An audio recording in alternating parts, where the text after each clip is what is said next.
And also she mentioned about the conferences.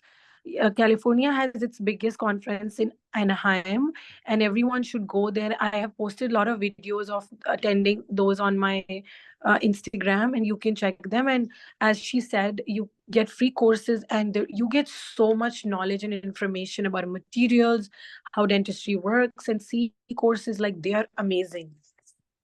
And I can drop the link for CDA Presents for people who are in California and want to attend.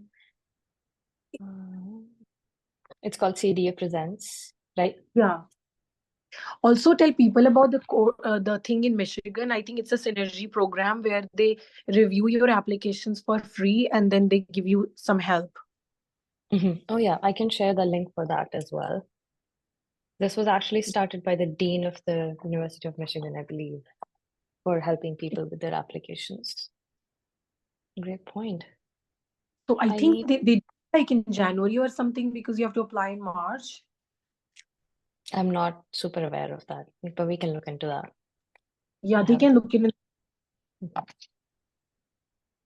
I have some questions.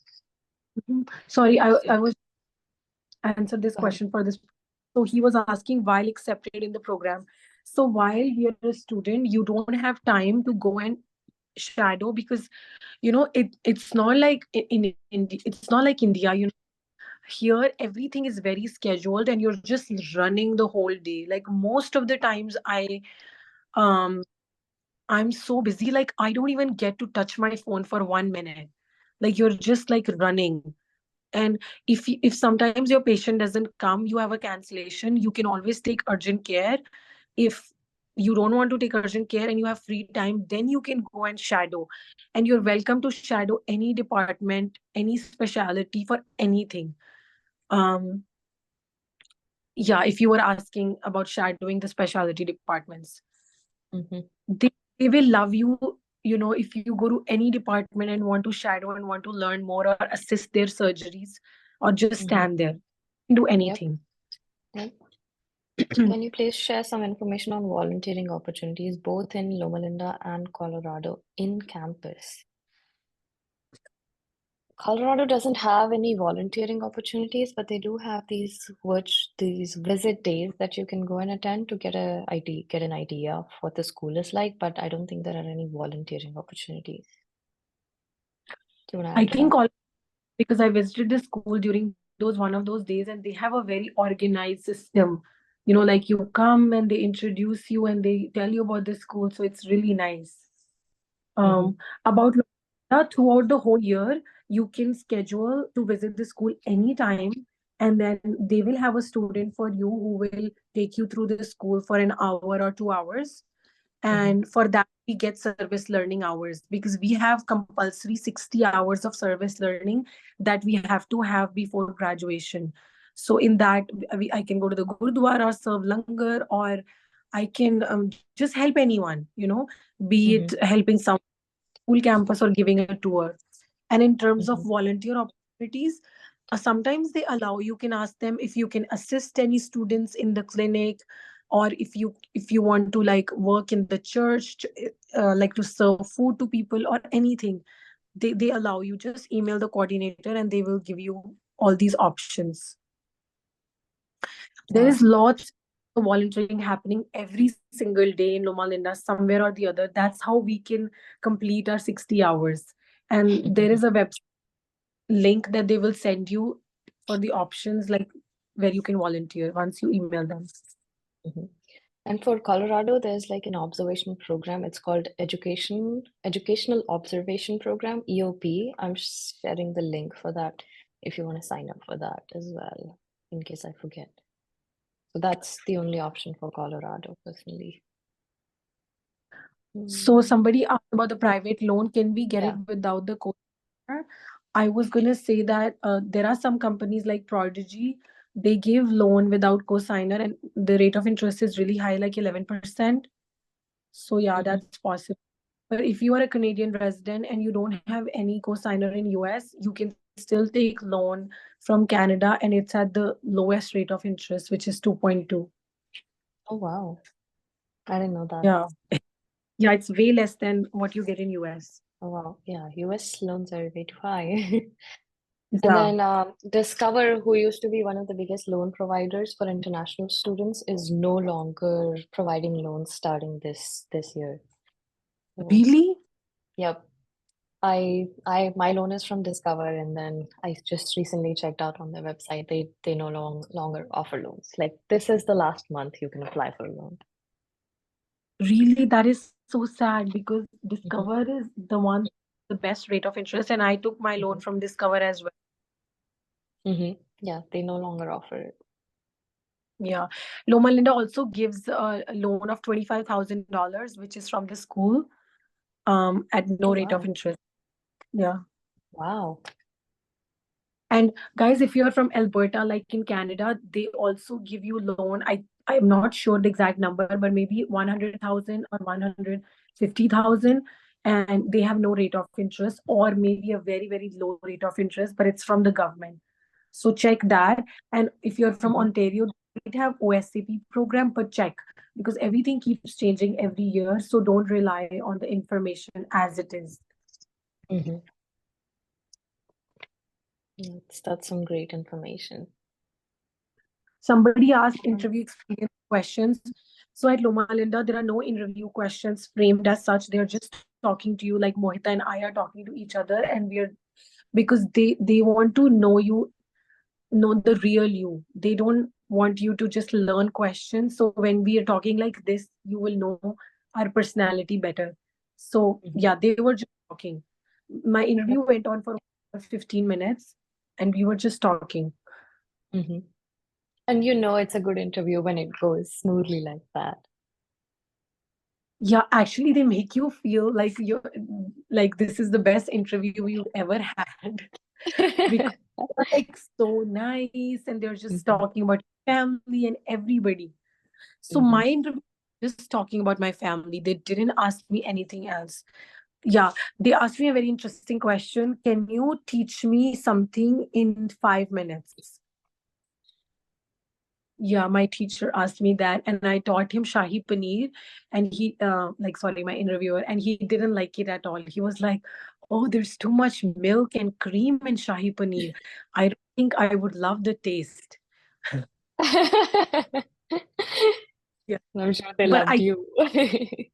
but I think what they were checking is how organized you are when you tell something or when you teach something. Mm.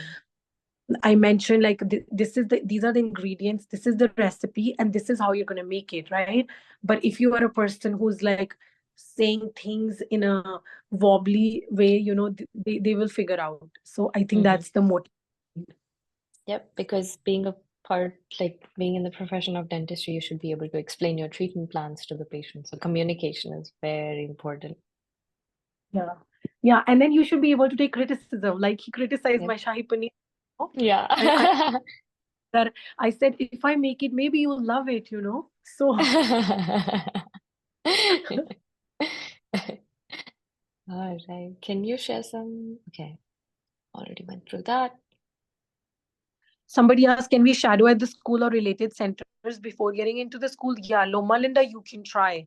Sometimes they allow you to shadow, and in the evenings also you can come to the lab if you have any friend, and they can show you how they do class tours. Yeah, you can do that. And again, for Colorado, you can do the EOP program, which lets you be there for a day or two, I think. So you can attend classes with the current ISP1 class. And you can also be there with the lab, with them in the lab. You cannot be in the clinics, but you can be in the labs. 3 days for EOP. Yep.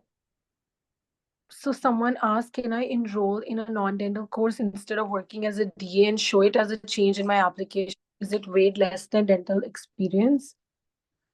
Um, so it's equally good to do anything because they just want to see how active you are. But of course, if you are Hmm. assisting, then they understand that you know how dental world works in North America, and if you will be able to accustom to this lifestyle, and Hmm. you're someone who fits well and you understand. That's the whole purpose of you.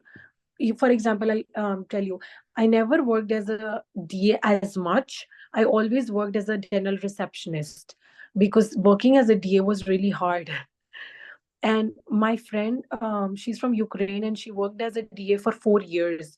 So she knows a lot more materials than me. So when we were starting out, I would always ask her, how to use this material. Like, for example, we have IRM. I didn't know we have to triturate it, before using it. Like in India, we had it pre-mixed, right? Mm-hmm. But here you have to first triturate it on your own, and then it'll go into the machine, and then you have to use it. So these were little things that she learned when she worked as a dental assistant. And Mm-hmm. so she would know the names of all the companies and everything. So that was very helpful to me, because I got to learn from her. So that's what, when you work as a dental assistant, is going to help you, right? Mm-hmm. Yep. I think there are so many things that you can learn from all different things. So if you want to go into, let's say, if you want to work, if you don't want to work as a dental assistant, let's say you have some physical, like, health issues that don't allow you to work, and then you want to work as a receptionist, as Rinkle said, what you're going to learn is how to interact with patients. How do you greet them? How insurances work, how the technical aspect works, how payment plans or treatment plans work. And then if you don't want to be there, you can also go into dental labs. And if that's something that interests you, if ceramics interest you, you can go into that. I do want to add that when I first got into school, I realized that people who get into the traditional 4 year school, they have to do 4 years of college. So a lot of us would think that, in order to get into dental college, you should be majoring and what their major is. And it's usually something related to biology or medical field. But when I actually talked to people who were in the 4 year program, there were people who had business as their major. They had psychology as their major. So you would think that why would people with so many different kinds of majors get accepted? And it's because they want a diversity in the class. And what can you bring to the table is very important. So if you don't want to go into DA, don't. Find something that interests you, but don't do it because somebody told you. Go with your gut again and see what you like. I really wanted to go into, like, go find a dental lab. It was just that I had time constraints, so I couldn't really find a lab where I could go and see how things are working. But if I had the opportunity, I would have definitely done that. Yeah, actually, there are so many local technicians and labs, like here, even in Canada and US. You can always go to the labs and see what work they do, and it's really Hmm. interesting. Especially with digital dentistry, 3D printing, there's just so much that you can learn from that. I agree, like you said, it doesn't matter if it's another field, because I'll give you an example. In my class, there is one guy, and it's his first cycle, and he got accepted, and he did masters in something which is related to technology. Hmm. And you would want, like, people would wonder, like, why would his resume be preferred over others who've done like something in dentistry? But now Hmm. I realize that he was accepted and it was the right thing, because when he's in our class, he, like, for all the technology problems, like, I go to him every single, you know and anytime the projector in the class is not working or teacher doesn't know how to correct it, he's the one. So we Hmm. have at least one person in our class who can fix technology anytime. So why would they not have him? We would love to have such a person. Yep. Yep. They don't Yeah. want people who are exactly like each other. So, Yeah. so find out what's unique in you and make sure use that to your benefit. Yeah. Because when I was interviewing, my interviewer told me, you are that person who will bring the class together. you know like he said that after I've talked to you for an hour, I feel you will be that student. And that moment I knew that he liked me, Hmm. because they Yep. also want, like, they want every type of people. Hmm. Yep. So if you're not, like, I think it's very important to be self-aware and know your strengths and weaknesses. So if there's some, like, I can suggest that there's this test called DISC personality you can take. It's a very quick test. It's called DISC, and you can use that to know more about yourself. And there are so many that you can use. There's Briggs-Myers. So all of those tests help you realize what are your strengths and how you can use them in becoming a better person. This is just also outside of dentistry because this thing really excites That, me. like Moita, you're so good at playing music, right? Mm-hmm. And uh, if there's one thing that I remember about you from school, it's you being involved in music and being on the stage and, doing singing and everything. So that's Mm-hmm. one thing that stands out when I think about you, right? So I'm Mm-hmm. sure you would have highlighted in that in your application, and they would have talked about it with you. And of course, during the school, you might have done some, or you may be singing in the class, right? I did. So funny thing, I interviewed for Colorado during COVID, the first batch of COVID. That was a virtual interview, and I had like my guitar next to me, and I was like, if they ask me, I'm gonna play a song. And so I really like learning new languages. And I also obviously love music a lot. So when they asked me to sing, I sang Bella Ciao from Money Heist. And the interviewer loved me. He's like, "Oh, you're a Money Heist fan." And the funny thing is, I have not watched Money Heist at all. I just love the song so much, and because I like learning new languages, I really enjoyed playing it. It's one of my favorite songs, and they loved it. And I couldn't have done that if it wasn't a virtual interview, you know? I couldn't have brought my guitar. Yeah, you can on your personal discretion, I guess. But yeah, I really enjoy doing that. So they could see that, there are things that I'm doing outside of dentistry which make me a different person, I It makes guess. you different from others, Yep. you know. So yeah, coming to your question, I used to sing and play guitar in my class. But Yes. yeah. And I also enjoyed doing yoga. I am a yoga instructor, so I also talked about that. I didn't talk about that in my application because I got my certification after I got accepted. But if there's something outside of dentistry, they want to know about it. They love to hear about it. So make sure you talk about that.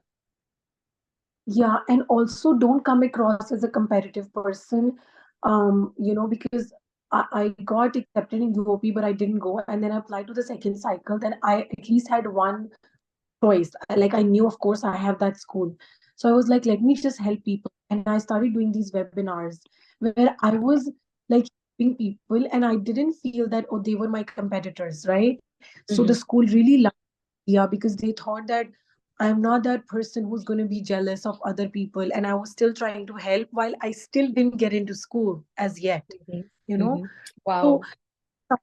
yeah, if someone asks you something, don't be that person who's not sharing Hmm. information, because the more Yep. you share, the more like confident you will feel in sharing with your interviewer that you help someone. Yeah. And then make sure if you I forgot lost my train of thought. But I know that there were some people who just volunteered to answer questions here on the chat, and they have shared resources with me so that I can share with the rest of the group. And just know that kindness is going to go a long way. It always comes back to you.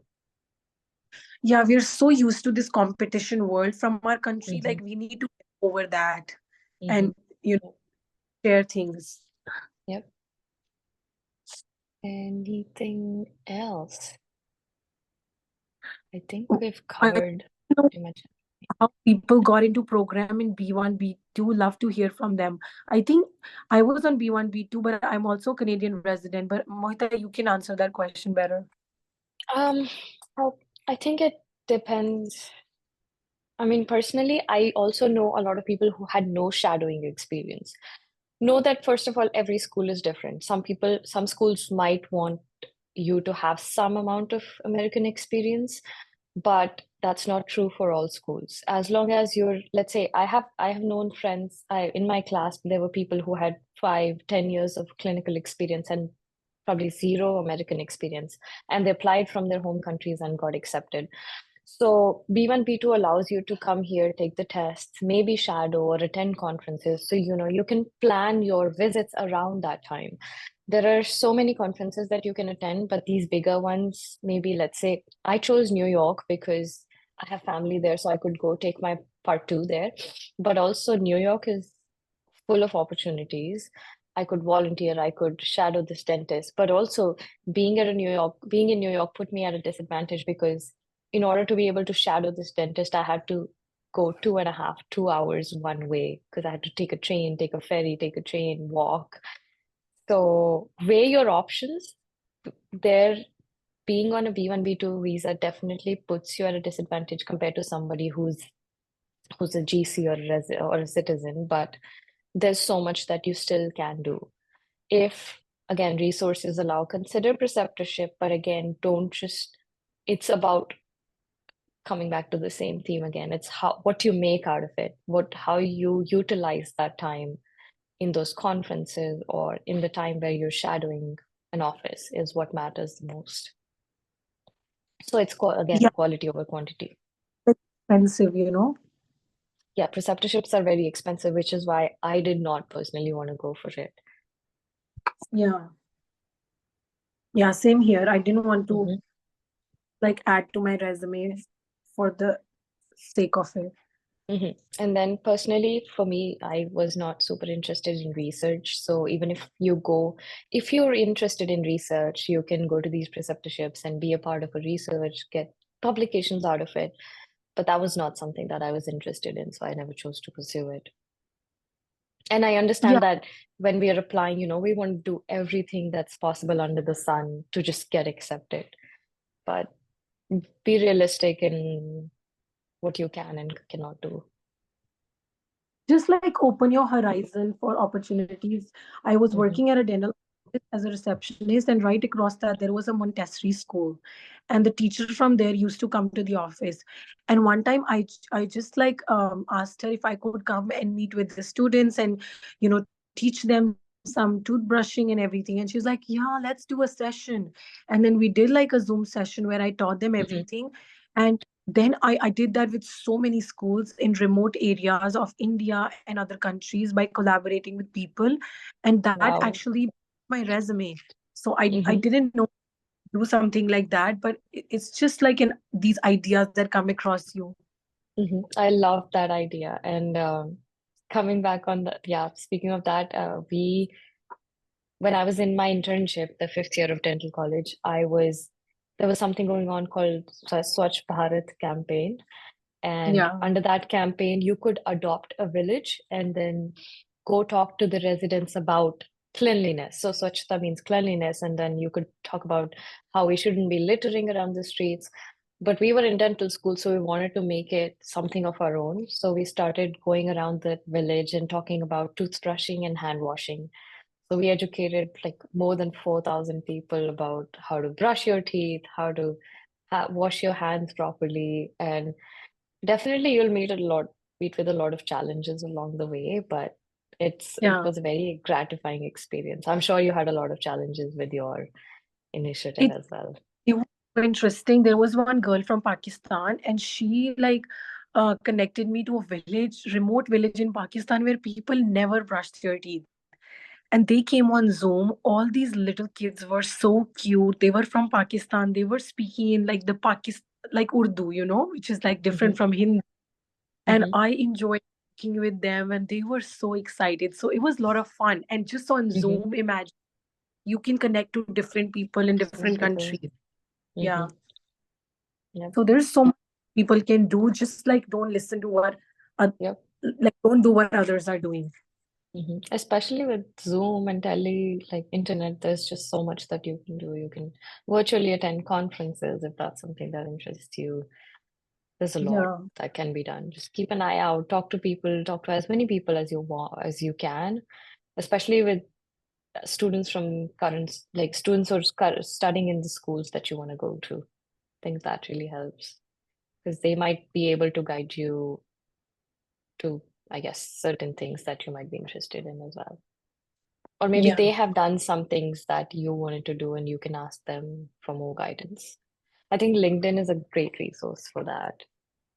LinkedIn or Instagram. I would just randomly slide into people's DMs and ask them questions about schools and stuff. So I'm guilty of that. And I feel like so many people have done that. And I really enjoy answering.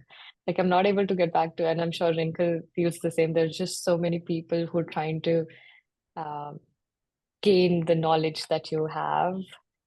And she was like, Wrinkle reached out to me last year and she really wanted to do this, but this webinar just couldn't happen. I guess better late than never. So yeah, she's very helpful. You can always reach out to her about any more questions regarding Loma Linda. And yeah.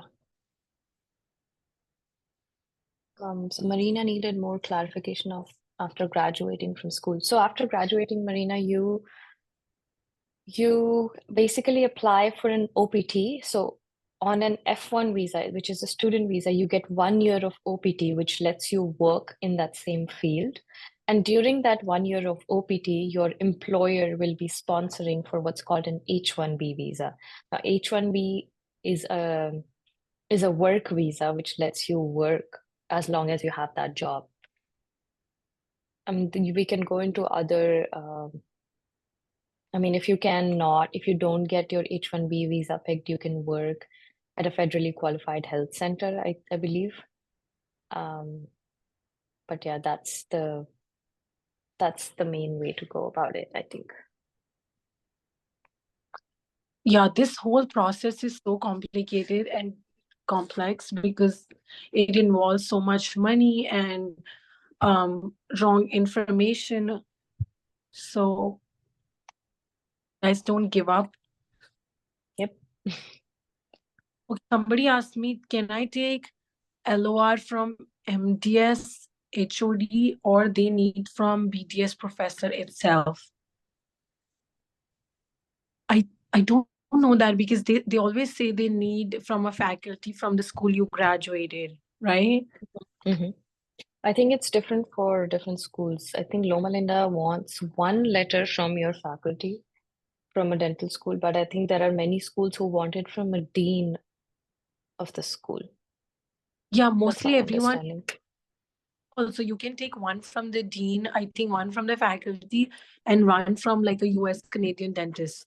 Mm-hmm. Like with Yep, that's what most people, uh, most schools ask for. Yep, because I think that covers all your bases because a lot of schools ask for one faculty and one dean, and then third can be a letter of your choice. So you can we Yeah, take 2 LORs from US and one from the dean. I think it's a way it depends on the schools. Different schools have different preferences. So if there's a school that you're more interested in, you can take that, you can place a bet on it and then I don't know. What do you think, Wrinkle? Two LORs from US and one from the dean. yeah, I think that's fine too because if you worked for 2 years with one dentist and then 2 years with another dentist, and they both are like different from each other, like one is a general dentist, one is a specialty clinic, I think it's fine. And Like that's what anyone who can tell more about you, but also depends on the requirements. Yes. Because some schools, if you do that, there might be some schools which ask for one letter from the dean and one from your dental faculty. So you might not, that might be a problem if you're Yeah, eyeing those schools in particular. I know that Colorado accepts different letters altogether, so you have to send them. I don't know about Loma Linda. Is that true or no? That's for Loma Linda UCSF. Rapid. Only through Capit. Okay. The biggest thing about Loma Linda is they ask transcripts directly from the university. And the reason for that, I think, is they want to see how much hard work you want to put to get into this school because it's not easy to get transcripts directly. And most people are irritated and they just give up and they're like, we didn't want to apply to Loma Linda just because they want transcripts directly from the university. So if you make that effort, they think you're really interested. And if you applied one year and second year, you don't have to get the transcripts again. So it's just one time. Makes sense. All right. Mohita, you sent me some questions. Did we cover those questions if you want to check? I did. Yes, I think we covered everything. somebody wrote that it's 3 in the capit and you can choose another 3 from other faculty in US or all from them. Yeah, if they ask for additional letters, I always used to give lot of recommendation letters, like 6 wherever it's needed. So If you yeah. have an option of giving more letters, give the maximum number that you can. Somebody asked, Yeah, can I send, sorry, sorry. can I send WES directly to WES directly to Loma Linda? I don't know about that because when we were doing it, we didn't have West, we had EC. But please send me this question. I will ask someone who currently got accepted, who recently got accepted and is a current student. So I to answer. Because in Capit, it's not possible to send both ECE or WES. Yeah, like when I applied, it was only EC evaluation and we were submitting it to CAPID, like directly from EC to CAPID. Somebody, Chandni said, yes, you can send WES. I did that last year. They accepted. So great. We were getting answers. Yes, for your transcripts, I think it has to come from the university, correct, Rinkal? Yes, it has to be directly from the university. Directly Like from the university. Yeah, to college, not to CAPID, to college. To Loma Linda. That is like the transcript requirement. Okay. About Loma Linda is like they give opportunity to a lot of students, so at least you get to appear in the bench test and do well then the interview. Is it still the same? Is it still the same that you take the bench and then they shortlist candidates for interview and then they take the interview over the field? Okay. But Colorado interview is so different from Loma Linda because Loma Linda was so casual and Colorado was, oh my gosh, like there are 4 people, no, I think 3 people, and they are just like randomly throwing questions at you and you're just like this and you're just like answering, like I enjoyed much, but it was a different type of interview. Yep. And I think every school has a different way to go about it, because I know that Colorado has a list of questions, not a list of questions, but like they have certain criteria that they want to go through during the interview. Yeah. I actually, for Colorado, I really like this school, but when I appeared for the bench test, I ran out of time for one question because it was virtual and I didn't like realize how fast we had to go because my interviewer, she was like so casual. She was like playing with her dog and she like I never knew there's like time because it was the first time they were having this virtual. So at the end, I got thrown out and I was still left with one question. Yeah. So my really well, and later like I found out that of course I was waitlisted. I think But what is for it? virtual there was a time crunch, like you have to be really quick, but now obviously they're back to in-person bench tests, so which is so much better than absolutely. Let's see, no more questions. Let me look at the list of the questions that we received earlier. What matters? Yep, we covered everything. Yeah. If needed, we can actually maybe do another webinar if we're able to around the time when like Loma Linda sends invites and stuff. Yeah, sure. We can talk about the bench.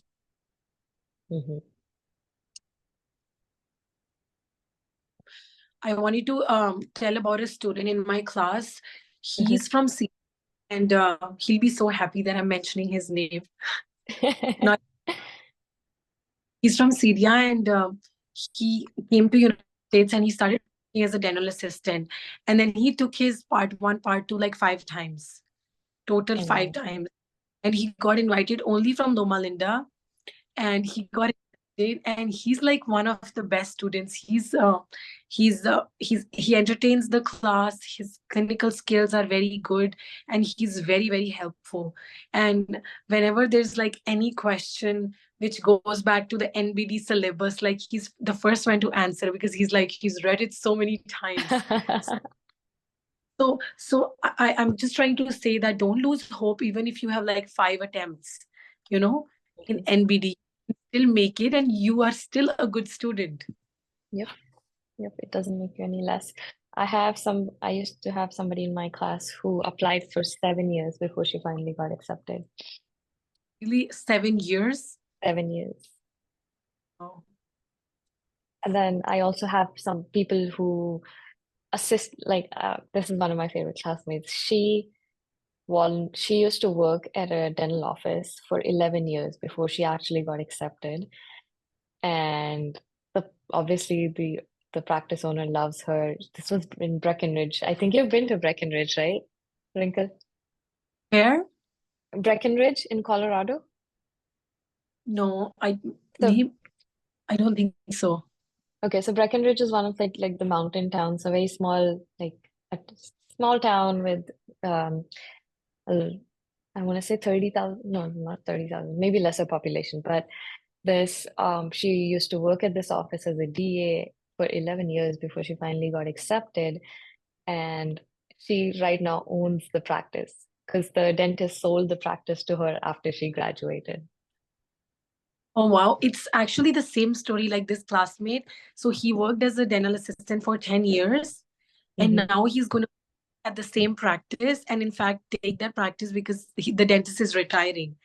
Mm-hmm. But when these people work for so long as dental assistants, which they would have hated at the time, but they know so many tricks. Like his chair is right next to mine, and I always ask him, "What should I do now? What should I do now?" So he knows those little. Yep.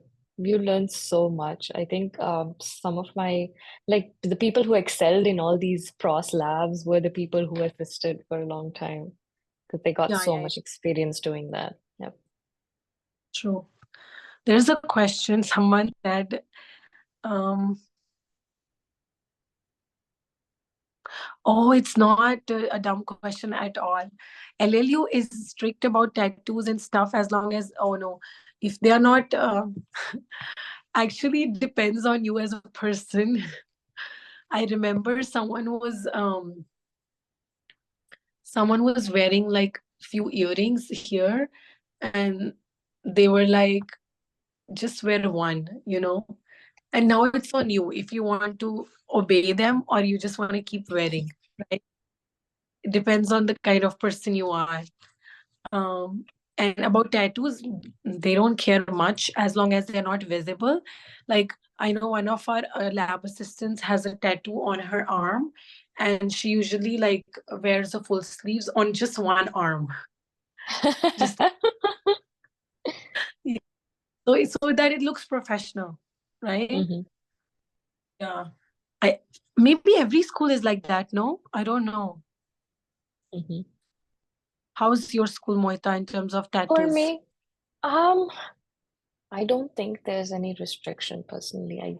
I feel like I've seen people's tattoos, so nobody has like heavy tattoos on them, but I don't think there's like any restriction for covering. But we also, when we're working in clinics, we're wearing gowns, so you're pretty much covered. So I don't think like Yeah. during labs and stuff, it's okay.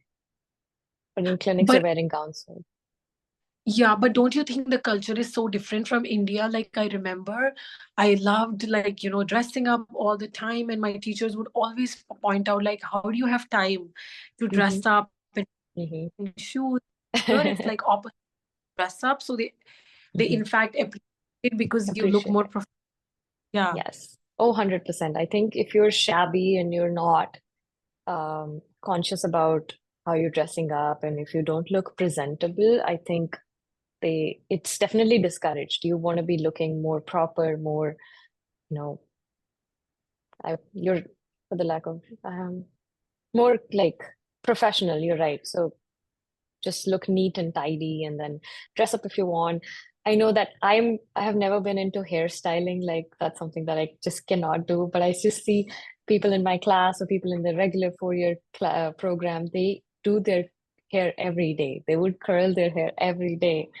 And I'm like, how do you manage to do that? But it just looks much nicer. And I think people as default tend to trust people who dress better. I think that's just a psychological thing. Yeah, I never like doing my nails because we're not used to doing them from India. But every patient who comes, that person would look at my nails. So I got like I was like, I have to get my nails done every time. Hmm. Like they have clean, they have to be nicely painted. So now, like I'm into the habit of getting my nails done all the time. So I think the Hmm. patients appreciate it. Appreciate that. Yep. Mohita, you talked about how students should be teachable, and that's what the university is looking for. I know a student who was working in this hospital in Delhi, I think Vijanta, I don't know the exact name, and Vedanta, he maybe.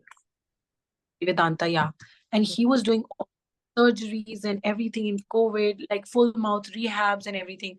And he applied to Colorado, and he said his everything was perfect, but he didn't get accepted because, and he felt that the reason was that they thought that he knew too much, you know. Hmm. So Hmm. so he didn't get accepted.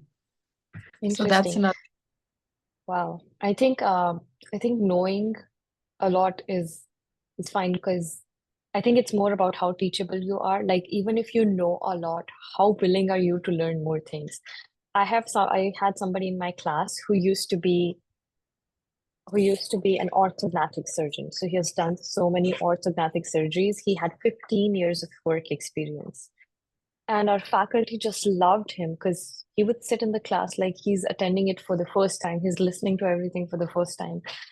And exceptional work ethic, like one of my favorite classmates. And you can't just tell that, this guy he was so humble. He was so willing to learn everything that was possible. But he just never made it look like, he's an oral surgeon and he has orthodontic experience. So being coachable, being humble goes a long way in school. And And they can see it. yeah, and he must be a lot of help to all the other students in the class. Yep, yep, Yeah. very helpful. This is for you, Wrinkle. Do you know if international dentists can work as DA in Canada? Yes, they can. Actually, every province has different rules, but I know about Ontario that you don't have to be certified to work as a dental assistant here. Yeah, so you can. Mhm.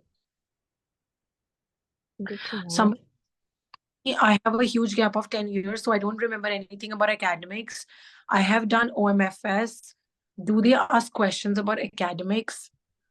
Yeah, no, they don't ask any questions about academics. As long as you do the theory, the INBD, they Mhm. have they will not ask even a single question. I don't think any schools ask anything about academics. Mm, I think I'll add on to that by saying that they might, because I know there are people who, especially for Colorado, I think if you have done a specialization, they might ask indirect questions or they might ask you more complex questions compared to somebody who's a fresh graduate.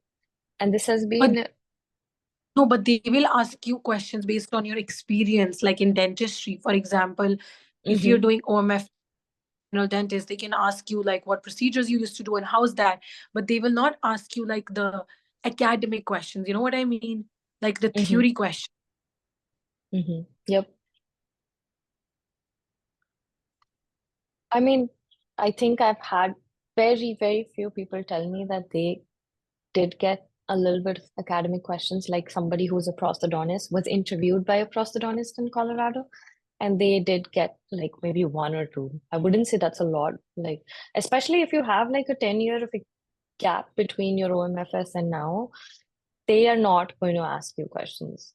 Maybe that person was currently practicing as a prosthodontist and their situation was different, but they are not going to take advantage of the fact that you didn't work for 10 years or you had a gap for 10 years. So I'm sure they wouldn't ask you that kind of question, especially because you've been out of touch. And you should explain, like, what happened between that time and now. What have you been doing?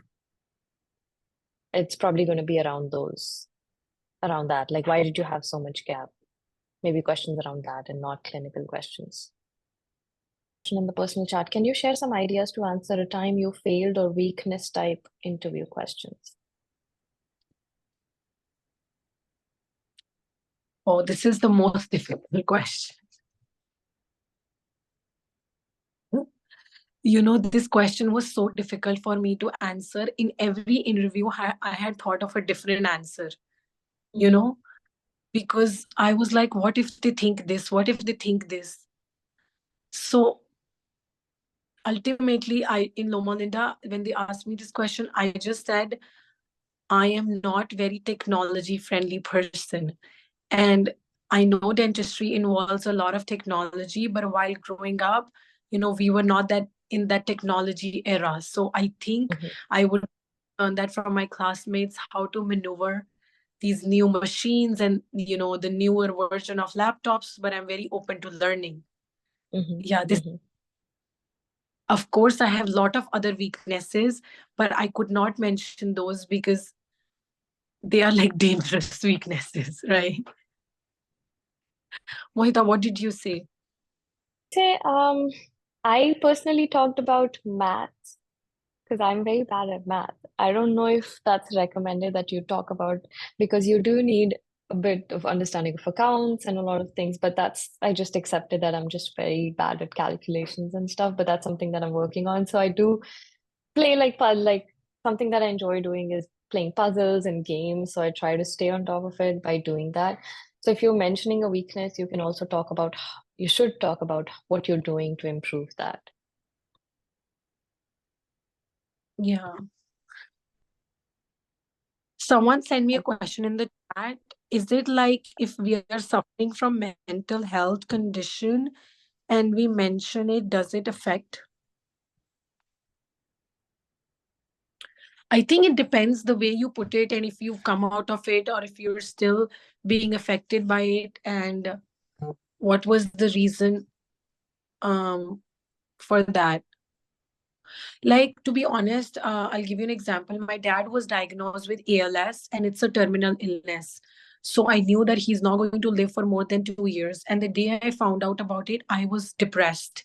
So I was depressed for 6 months, I would say, because I couldn't just take it. Like, I couldn't take that this is what's going to happen.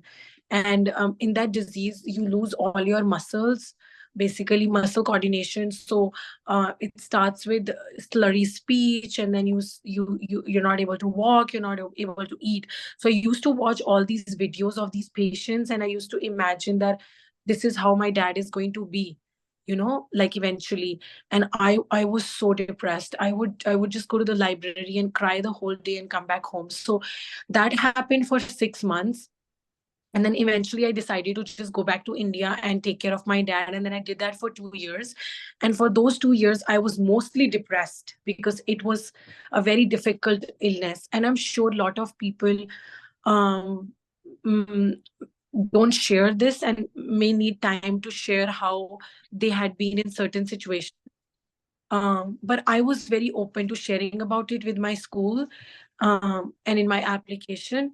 So it depends, because sometimes some things are too close to your heart and you don't want to share, or some things make you weak as a person if you talk about it, or you don't have enough strength, or you don't want it to sound like you want sympathy, so you don't share. So it's totally your call. What do you have to say with that?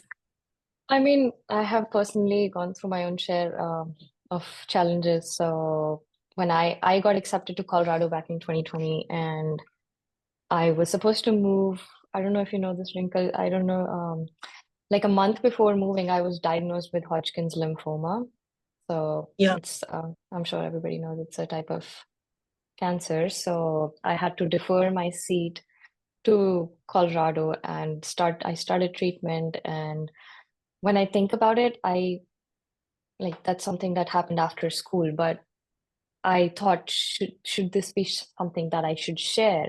Because, it's not everybody wants to talk about personal challenges, but I think what you learn out of them is important. And if you feel comfortable sharing about and talking about your challenges, be it mental health, be it anything, just it's your personal preference. There's nothing wrong, right or wrong in it.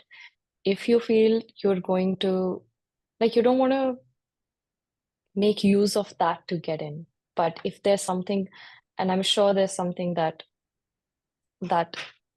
helped you, like how did you grow out of it, and if you're still working on it, there's nothing wrong with talking about your struggles. There's nothing wrong, and I think it only makes you more of who you are, and it tells you and it tells them that everybody goes through struggles, and I think you should, if you feel comfortable, you should share about it. That's my personal opinion again. Yeah, I think it's very brave of you that you went through that phase and you came out of it, right? And now you can share that story and inspire so many people. It's Hmm. like it's really hard to go through that phase, right? Because you don't know how much life you have, Yep. right? Like And so yeah, and I uncertain. think, and again, there's obviously you feel skeptical about sharing these things because you don't know how others are going to take it. Like, let's say if I were to talk about this in my interview, I don't know how I feel about that. Like, if I were to give an interview today, I would definitely share that, that's something that I overcame and that was a personal hardship that I faced. But if you would have asked me, like, maybe like 2 months after the treatment, I wouldn't have felt comfortable sharing because it was still a very difficult spot to be in. And I did have reservations sharing that to people. So again, look where you are in your journey. And yeah, if you feel like it's going to make you emotional, as Rinkle said, if you feel like it's going to make you break down and lose control of this interview, then maybe not. But then again, Yeah. it's definitely, I would say, go with your gut. This is something very, very personal. No amount of advice is gonna, like, we can share our own personal opinions, but see where you're at in your journey and see how you feel about doing that. And maybe practice that with somebody who you feel comfortable with and see how it comes across. Yeah, someone messaged me that she's suffering from schizophrenia. That's okay. You should share with the school. Um, I know some people have ADHD and they are like so open about it. Like sometimes in my class, they're like, oh, please bear with me. I have ADHD.